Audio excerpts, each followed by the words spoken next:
Medan Imbi diserbu dan 506 parti ditahan.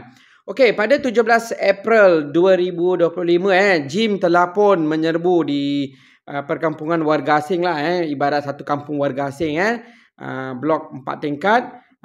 Jim telah serbu dan telah memeriksa seramai 895 individu. Daripada 895 individu yang diperiksa, seramai 506 warga asing yang dipercayai melakukan kesalahan tinggal lebih masa, gagal mengumpulkan dokumen, salah guna PAS dan mengemukakan dokumen kad yang tidak diiktiraf telah pun ditahan. Negara yang terlibat adalah Bangladesh, Nepal, Indonesia, Myanmar, India dan Sri Lanka. Dan paling ramai dalam operasi ini adalah Bangladesh seramai 165 orang, diikuti Nepal 142, Indonesia 109, Myanmar 46, India 25 dan Sri Lanka 19.